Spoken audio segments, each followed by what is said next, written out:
Y'all, gather round, pull up a chair, and let's talk. Today, I want to share something deeply personal, something that shaped every single fiber of who I am.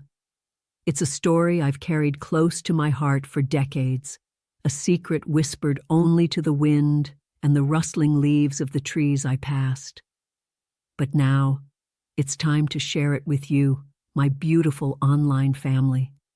My name is Alara Jean, and at 77 years young, with skin the color of warm mahogany, I've seen more life than these old eyes could ever have imagined. My roots run deep in the Louisiana bayou, a place of haunting beauty and hidden shadows. I was just a girl, barely a teenager, when my entire world was ripped from under me. I was sold, not with money in a briefcase, but with a forged signature on the deed, and that act stole my childhood, my freedom, and nearly my very soul. My earliest memories are steeped in the sweet, heavy air of the Louisiana bayou. The cypress trees, draped in Spanish moss like old men's beards, stood sentinel over slow-moving waters. The scent of magnolias in bloom mixed with the rich, earthy smell of the swamp, a smell that was both comforting and wild. Sounds were constant, the buzzing hum of cicadas in the midday heat, the croak of bullfrogs at dusk, and the deep guttural bellows of alligators echoing across the water on moonless nights. Our small cabin, built on stilts against the occasional flood, felt like the whole world. Life was simple, dictated by the sun and the seasons. We fished for catfish, gathered pecans from the ancient trees, and my mama made the best gumbo you ever tasted. Sundays meant church, followed by potluck dinners where laughter flowed as freely as the sweet tea. But even then, even amidst the warmth, I felt a subtle chill, a tightening grip that I couldn't name. Mama worked herself to the bone, her hands always calloused, her eyes often tired.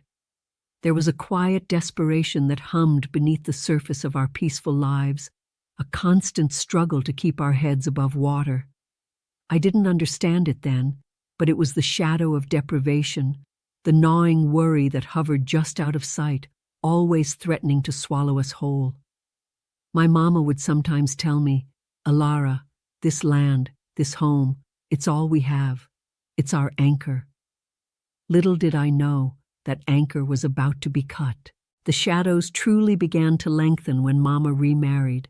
Her second husband, a man named Silas, was smooth-talking, with a smile that didn't quite reach his eyes. He spun tales of prosperity and a better life, promising Mama ease and comfort she'd never known. My young heart, desperate for my mother's happiness, wanted to believe him. But something in his presence, a coldness beneath the charm, made the hairs on my arms stand on end. He moved into our small home, bringing with him a subtle shift in the air, like a storm brewing just beyond the horizon. One sweltering afternoon, the kind where the air itself feels thick enough to chew, Mama and Silas were arguing. Their voices, usually hushed, were sharp, cutting through the oppressive humidity. I was hidden behind the creaky screen door, shelling peas, but every word pierced me. Silas was shouting about papers, about debts, about things Mama didn't understand.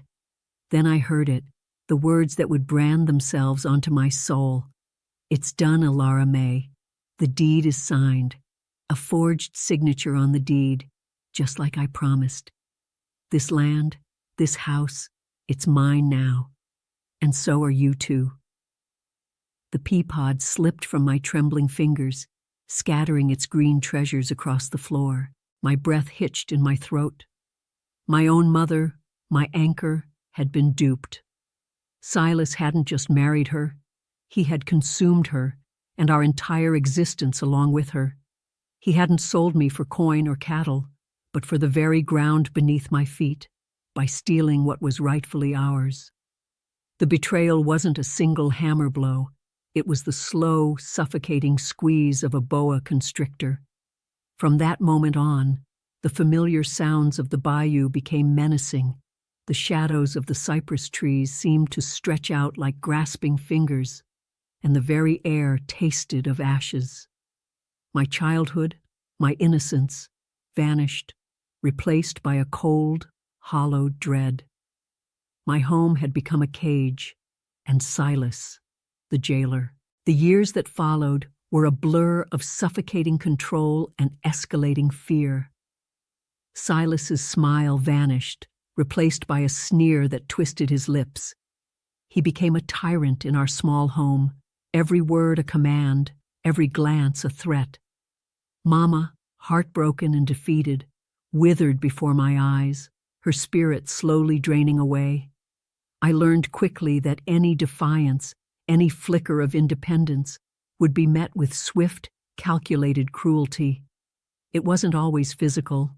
Often, it was the insidious mental games, the constant belittling words that chipped away at my self-worth.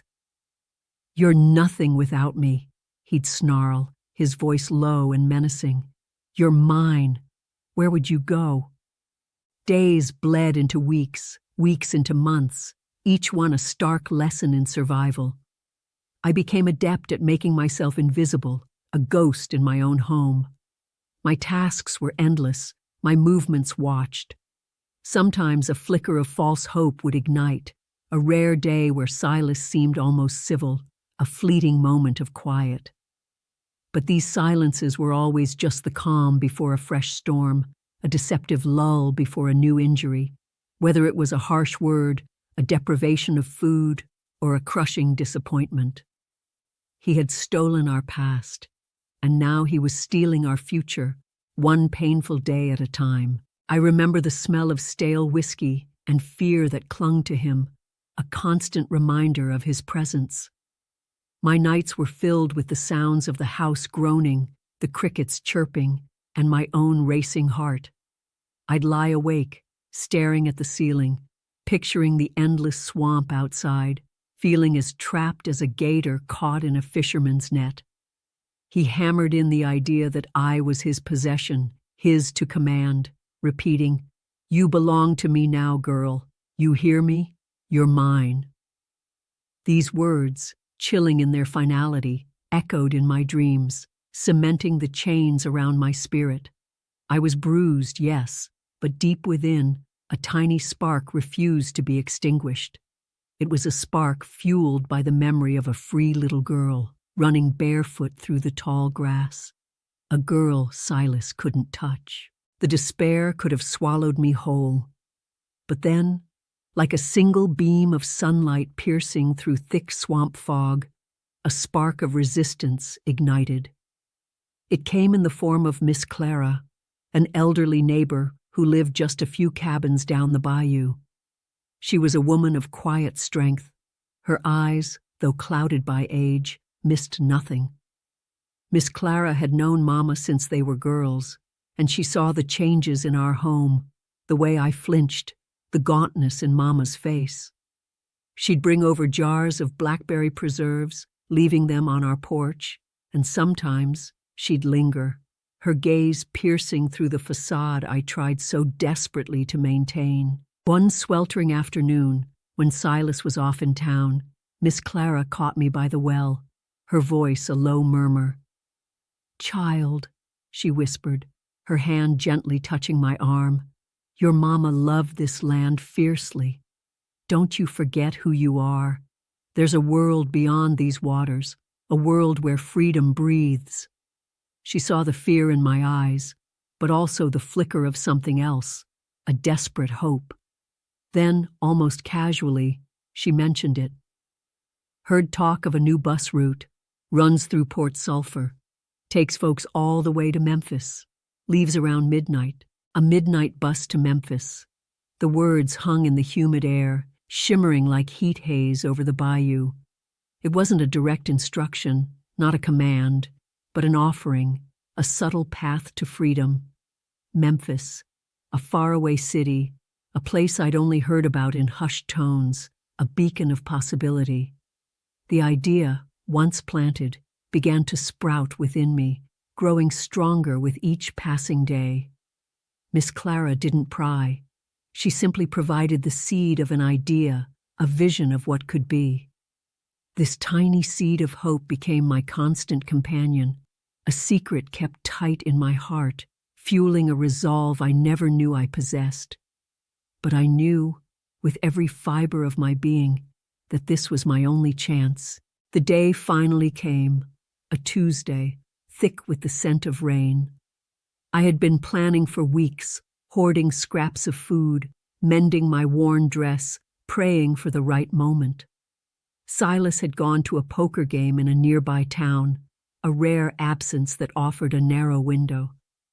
Mama was asleep, exhausted, her breathing shallow. The clock on the mantelpiece ticked loudly, each second amplifying the drumbeat of my own heart. It felt like an anvil striking against my ribs. Around 11:30, I moved. Every creak of the floorboards sounded like thunder. The night air was heavy and still, thick with the humid quiet of the bayou. I slipped out the back door, the rusty hinges groaning a protest that made me freeze, my breath caught in my throat. I waited, listening for any sign of movement from within, but only the chirping of crickets answered. My bare feet barely made a sound on the damp earth as I navigated the familiar path through the overgrown yard. The cypress trees, once comforting giants, now seemed to twist into menacing shapes in the moonless night. I kept to the shadows, my eyes straining to see, my ears pricked for any sound of Silas's return. The swamp sounds, the gators splashing, the buzz of unseen insects felt amplified, each noise a potential betrayer. I clutched the small bundle of food and my single change of clothes tightly. My chest ached with a mixture of fear and adrenaline. I thought I heard a dog bark in the distance, sending a fresh jolt of terror through me, but I didn't stop. I pictured the midnight bus to Memphis, a shimmering mirage of freedom pulling me forward. The walk to the highway felt endless, each step a testament to my desperation. Finally, the faint glow of headlights in the distance. The bus. My heart pounded so hard I thought it might burst through my chest. As it rumbled closer, a large looming shadow against the dark sky, I stumbled out of the underbrush, my hand raised tentatively. The brakes hissed, and the door swung open with a sigh. I stepped inside, the warm, dry air of the bus a stark contrast to the oppressive humidity of the bayou. The driver, a kind-faced man, just nodded. I sank into a seat near the back, my body trembling, but my spirit soaring. The bus pulled away, carrying me away from the bayou, away from Silas, towards a future I couldn't yet imagine, but one that was finally, truly my own. I was free. Memphis was a shock to my senses. The city lights blared, the sounds of traffic and distant music replaced the bayou's natural symphony. I arrived with nothing but the clothes on my back, a few dollars I'd saved from odd jobs, and a fierce determination. My first few days were a blur of overwhelming noise and unfamiliar faces. I found a women's shelter, a place of quiet refuge where I was finally safe, finally able to breathe without a knot of fear in my stomach. The kindness of the women there, many of them carrying their own heavy stories, was a balm to my wounded soul. My first small victory came with finding a job washing dishes in a bustling diner downtown. The clatter of plates, the smell of grease and coffee, the aching in my feet. It was hard, back-breaking work, but it was honest, and it was mine. Each dollar earned felt like a triumph, a tiny chip away at the mountain of debt Silas had inflicted upon me, both financially and emotionally. I saved every penny, slowly building a nest egg. The next victory was renting a small, dusty room above a bakery, the sweet scent of fresh bread a constant comfort. It wasn't much, but it was my own space, a sanctuary I could lock from the inside. Then came the bigger steps. I enrolled in evening classes, determined to get my GED. My mind, which Silas had tried to convince me was worthless, devoured knowledge.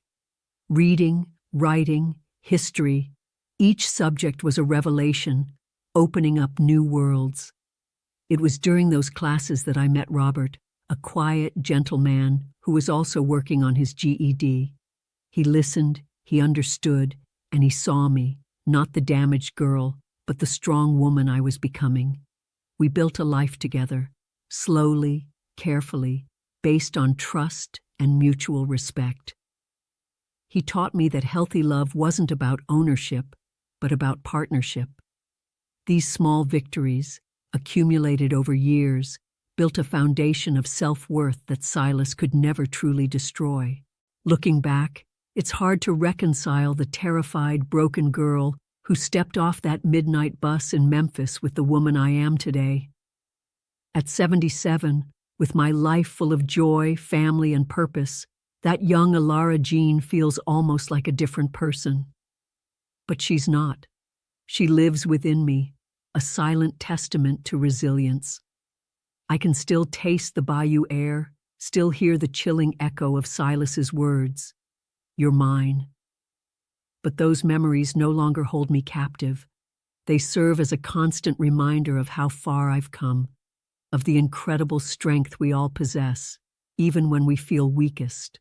My hands, once calloused from forced labor, are now softened by years of baking cookies for my grandchildren and tending my small garden.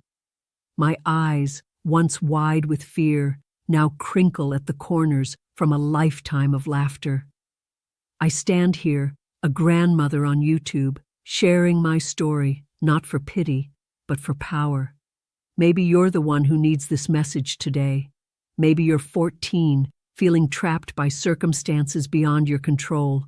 Or maybe you're 40, and the invisible chains of a past trauma still bind you. My message to you is this: you are not your past. You are not defined by what someone else did to you. Your spirit, your essence, is untouched, pure, and unbreakable.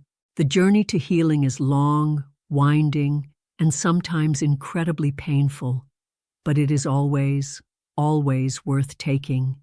You have agency, you have power, and you have the right to claim your own life. Never forget that. No matter how deep the betrayal, no matter how heavy the burden, the spark of resistance lies within you, waiting to ignite. Trust that spark, tend to it, and let it light your way to freedom. So what's the big takeaway from all this, my dear friends? It's simple, really. Bruised doesn't mean broken. A crack in the foundation doesn't mean the whole house has to fall. It means you have the opportunity to rebuild, stronger and more beautiful than before. My story is just one example, one ripple in the vast ocean of human endurance. Your story, your resilience, is just as powerful, just as important. Remember, freedom isn't just about escaping a physical space. It's about freeing your mind, your heart, and your spirit from the chains of the past. If this story resonated with you, if it gave you even a sliver of hope or courage, please do me a huge favor. Hit that like button. It tells YouTube that this message matters. Subscribe to my channel so you don't miss out on future stories and wisdom. And most importantly, share this video with someone you know who might need to hear it. Let's spread hope, one story at a time. Thank you for listening from the bottom of my heart. And remember, you are stronger than you think.